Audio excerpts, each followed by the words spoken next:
Hi there, and welcome to the Multiply You podcast, where we showcase top experts in their space and reveal all the secrets you need to know to multiply you.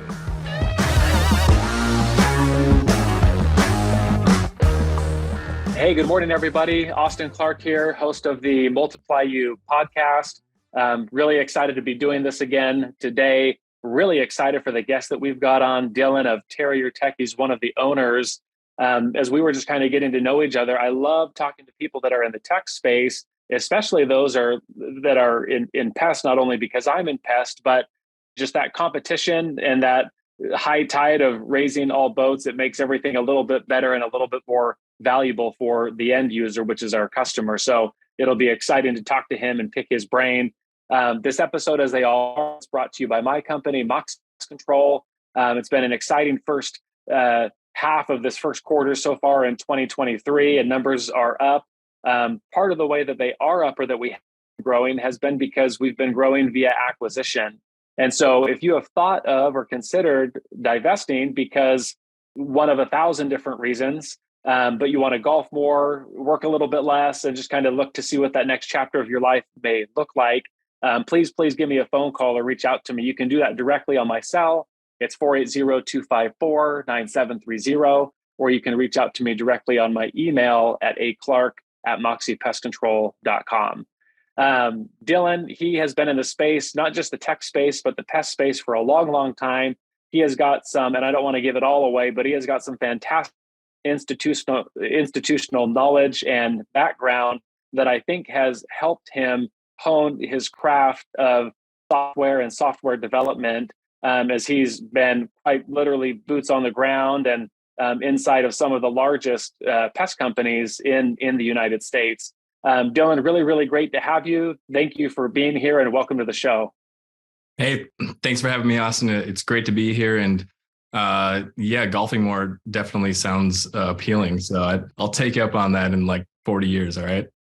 Hey, yeah, you got it. 40 years or come to Arizona now. The weather's great. This is always a time of year that the Arizonans are bragging, but you don't hear us talking about how great the weather is in June or July or August. It's right now, though. All right. Done deal. Dylan, tell us a little bit about you and your background. I mean, you spent time in the pest space. That sort of seemed to lead to software development, or you found that there was a need there rather than the one or two 800-pound gorilla solutions that existed. Give us a little bit of background the last decade or so. Yeah. So Dylan O'Donnell, I'm the president of Terrier Technologies. We deliver software solutions to the pest and lawn care space. That's everything from the end customer, the technician experience, kind of to the back office at the very end, right? I listen to a lot of podcasts. You guys do a fantastic job, and it seems like everybody kind of has one end of the spectrum. They either grew up in the family business and kind of knew they were gonna do it forever, or they stumbled into it and didn't know it was a thing, kind of had blinders on and never left, right? Fell in love with it. I'm probably somewhere in the middle, actually. I got my start at Plunkett's Pest Control back in 2007.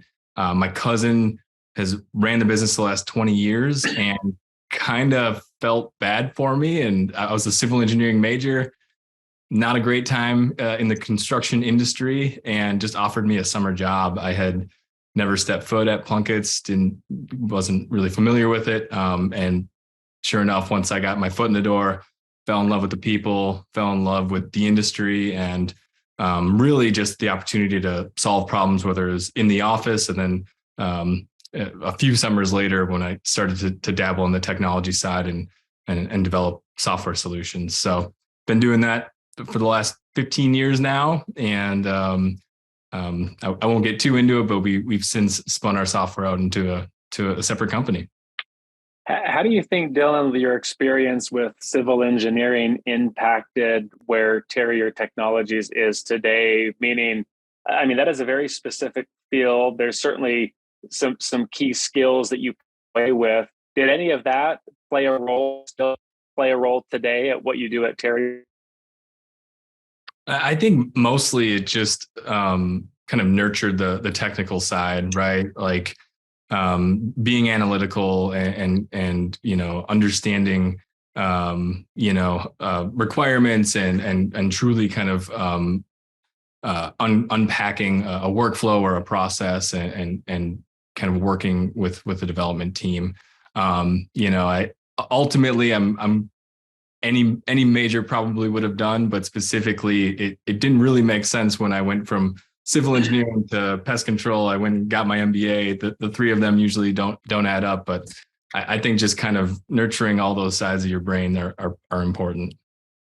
So you spent about a decade at Plunkett's. What would you say were some of your, I guess I have a lot of questions about that. Like, what were some of your big takeaways, and what were some of the things that you learned while you were there that have affected the way that you're running now Terrier Technologies? And then at what point, was it year 1 or 3 or 5 or 9, where you were just like, and I don't know what software you guys used before, but like, man, this software is really frustrating, or it's not doing this, or boy, we could sure save 100 hours a month or year or whatever if we had this kind of feature. And so first, kind of 2 questions there. What was some of the big takeaways while you were there? And then at what point and why did you realize that there was a need for maybe improved technology or a SaaS type platform? Yeah, great question. So Plunkett specifically, they're in the Midwest. They pay their technicians production. And my first role was I was a summer helper in the office. So I'd hear the phone ring and it was not necessarily a CSR with the customer, it was usually a CSR with the technician asking kind of basic information. What did we charge the customer last time I was here? How are they current on their bill? Can I run their card? Kind of things that in 2008, 9, 10 felt like should be accessible to them. I appreciate that I was able to come up through a company like Plunkett's who really nurtured the idea of pushing information down to the technician.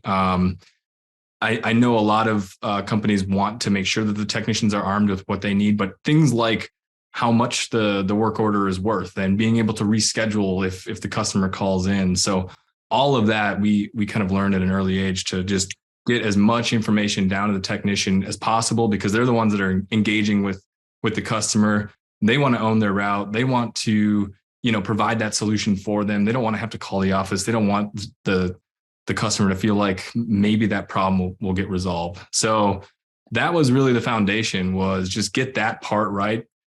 Satisfy the end customer, give the technician the tools that they need. And then you can really start to run the pest control business. That's wonderful. And so what about, like, when did you realize there was an opportunity while you were there at Plunkett's to maybe have, so like, how was Terrier Technologies born? And it was probably that experience, or one of hundreds of experiences like that, where you were in the contact center, hearing the phone ring and thinking, this should be accessible, or they should maybe in 2008 know what the billing history is, or if the credit card is current, or what we charged them last time. But what was the timeline of this being like a viable, hey, this could be a business, or maybe I should do this? Yeah. These are great. We didn't go over any of these in the preview. This is great. So Plunkett's is pretty heavy in food processing. They're about 80-20 commercial to residential. So they have a large residential side, but food processing was their niche, or is their niche. And at the time, let's say 2010, they had 500 food plants. And at that time, the food processing kind of technology with respect to software was, you'd scan a barcode, enter some information into a rugged handheld, it goes off into a portal. Hopefully that was good information. Hopefully whoever opens it someday, if they can open it, appreciates it, and hopefully you pass your audit. Plunkett's didn't really like that approach. They thought if that was the answer, then let's just stay on paper, where we can train well, we can make sure the technician understands exactly what's going into his logbook. But in 2010, this wonderful new product called an iPad came around, and the leadership team at Plunkett's recognized that this was their opportunity to make sure that their technicians who are entering the data who are responsible for that logbook can enter it accurately and review it. They're the first ones to see it. Then their quality assurance manager can consume that information and ultimately pass an audit. So this was just kind of initially just a side project for us. We hired an outside consulting app writing company because apps were all the rage at that time. Sure. And just kind of worked on this one little area of the business. And so from August of 2010 to all through 2011, we wrote the requirements, developed the application, and in March of 2012, we launched it at all 500 plants. So that was an iPad at all the, Cargills and Hormels and ADMs across the country. Side note, getting Wi-Fi access at a food processing facility is not super fun, but that was the rollout, and it kind of showed us that we can do this thing. We can say this is an area of our business that we want to improve and develop a solution for, and that just kind of gave us the confidence. And then we turned around to the rest of the business and said, what else can we do? That's fantastic. And so one of the things you said when we were talking earlier is kind of I'd like to shift gears a little bit, is kind of Terrier Technologies' approach to like client acquisition. So you guys are certainly very purposeful and intentional about moves that you make. And you're not looking to perhaps have 500,000 clients. You guys want to, frankly, kind of the vibe that I got, vet them and make sure it's going to be a good fit, make sure that you can succeed and win with them. You have a handful of very, very, Plunkett's is a massive company, top 100 PCT, type deal. You guys have a massive client in Southern California that everyone would know the name of, and then others spread out throughout the country. But tell us a little bit about your approach to new client acquisition or vetting. Like, what makes them a good client for you? Because I kind of get the impression that you guys have probably said no a lot. Like, hey, we'd love to take your money and partner with you and this sort of thing, but it may just not be a good fit. Tell us a little bit about that process. Yeah, I mean, I think where we kind of start to differ from a lot of other companies is just that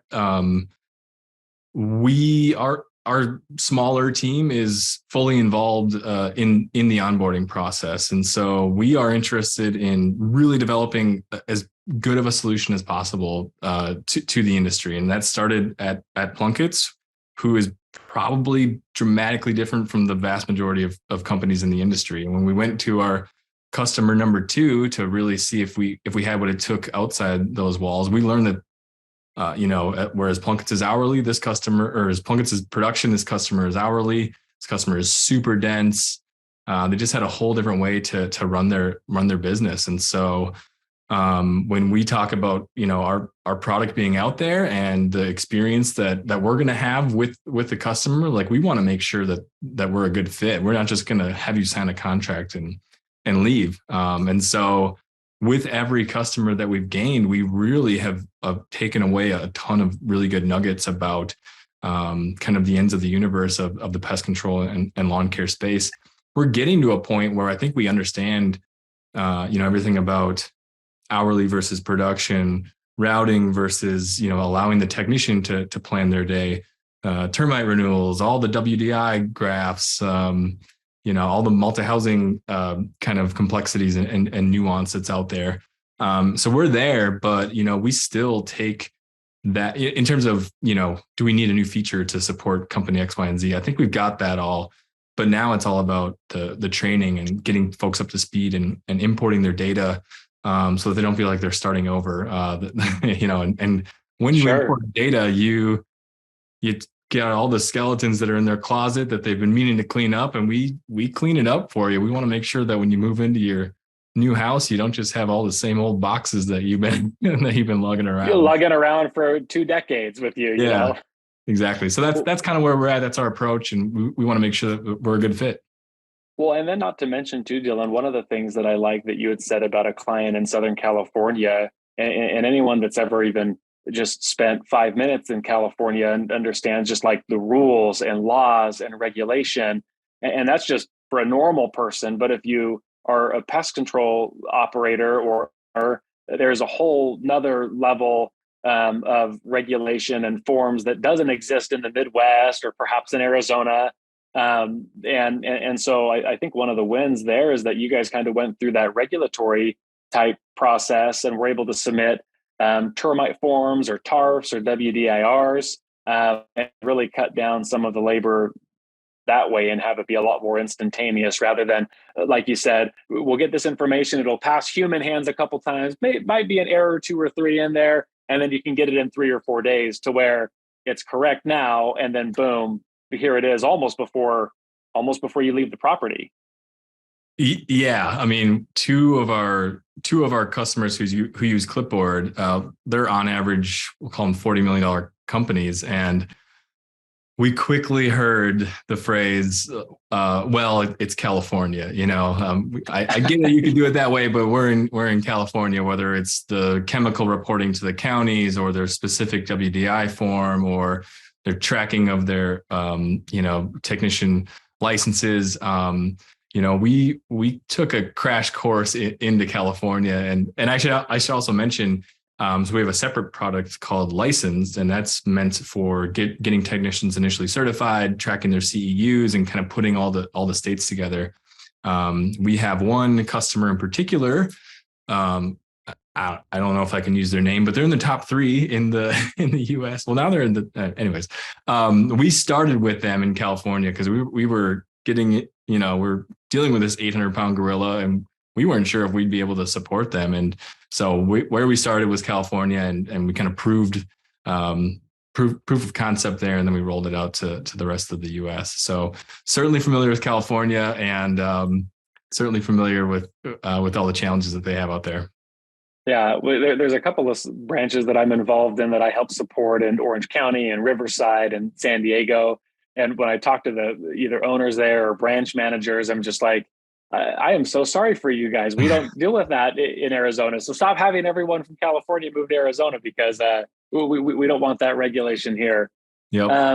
What would you tell someone, Dylan, that not that like maybe is whether they're using your software or another software, like what is the best approach for an executive team, office managers, field technicians to use software? I feel like software is kind of like the weather in the sense that it's just something that people like to complain about. Oh, it's too hot. Oh, it's too cold.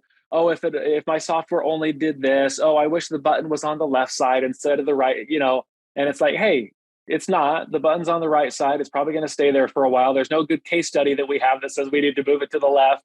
But, what as an owner and founder of a technology company and this type of platform, like what advice do you have for people to be able to maximize the software that they're currently using, rather than maybe not have a great attitude about it?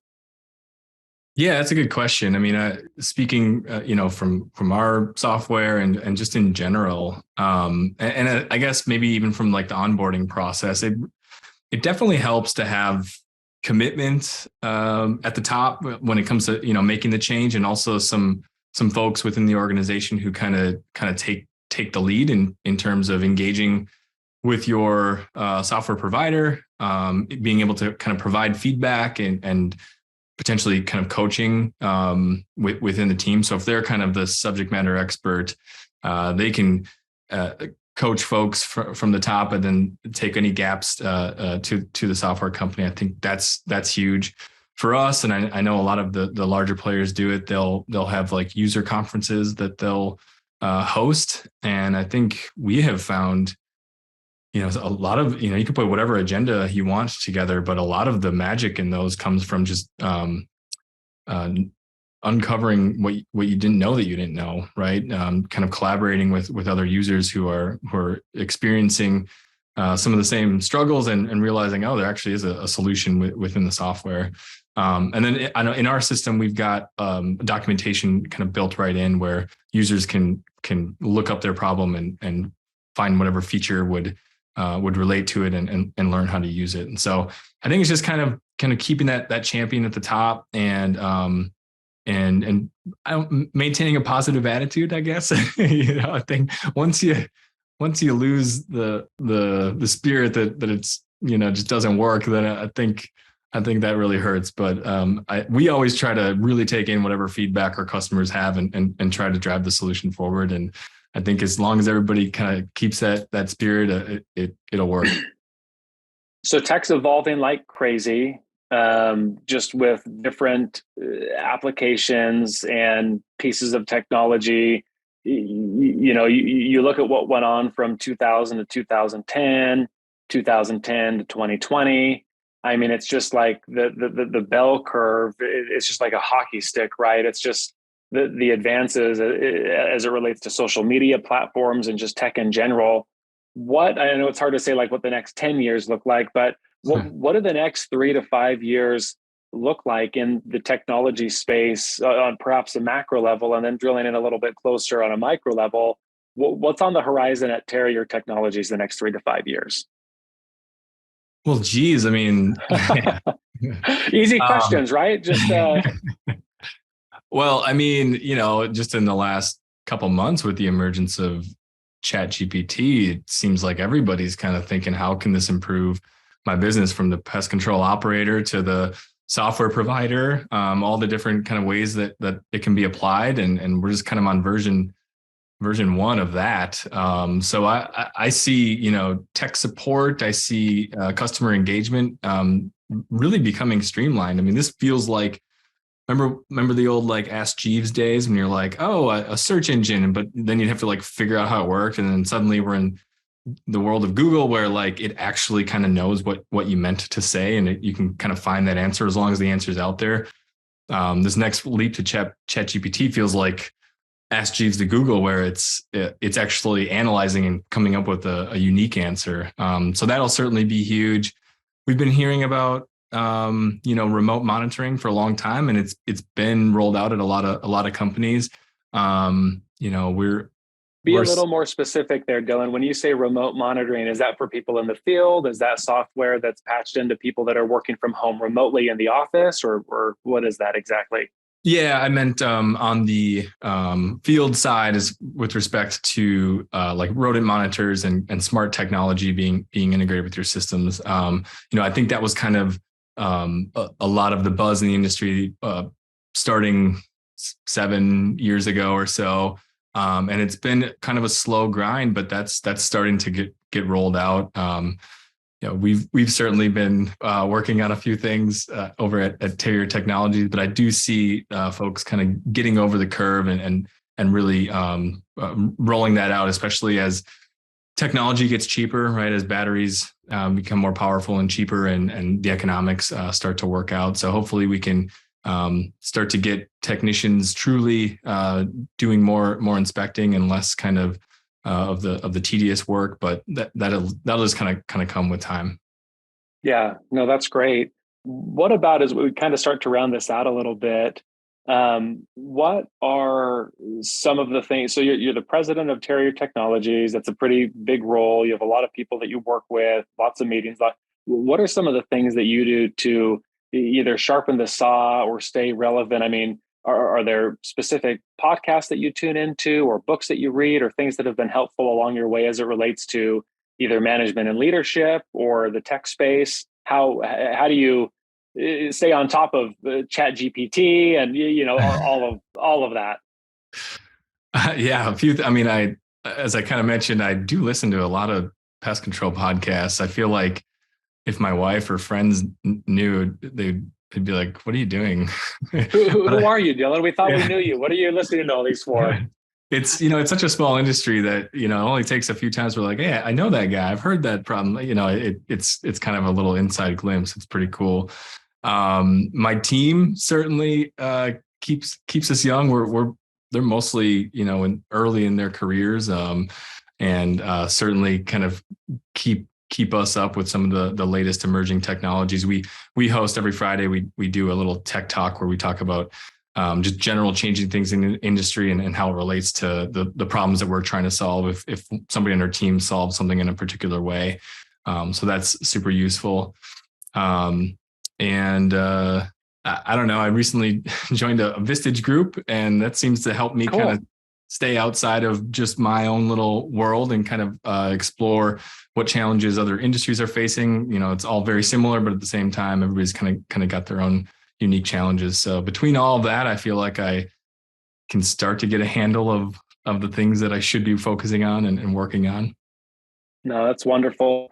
Dylan, it's been really great to have you on. I want to here in just a moment kind of give you the last word or like bits of nuggets or advice that you might have for people that are listening. But you know, technology for me, the idea of implementing that, when I started way back when, I mean, we were still like on a trifold, your pink sheet, your yellow sheet, your white sheet, writing out contracts or writing out agreements or writing out service orders.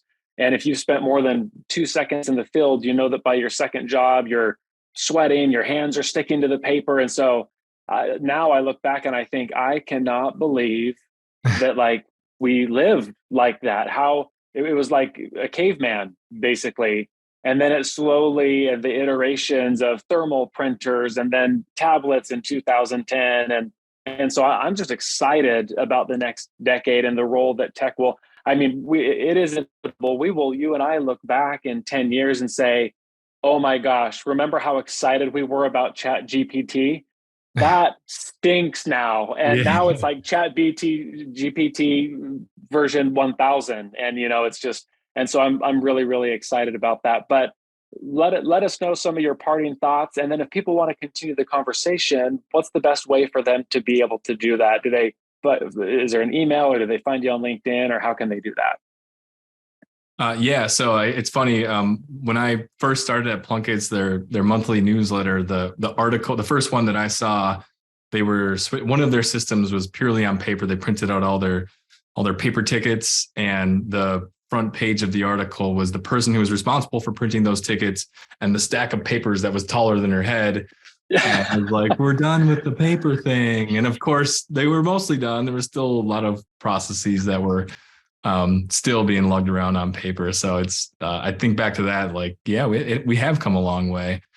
As far as, you know, some general kind of parting thoughts, you know, I would say whether you are happy with your current provider or looking to switch, I think, you know, really being committed to the change is key. I think there's a lot of great companies out there that are trying to develop great solutions for the industry. We tend to really try to understand your business and really try to make the transition as smooth as possible.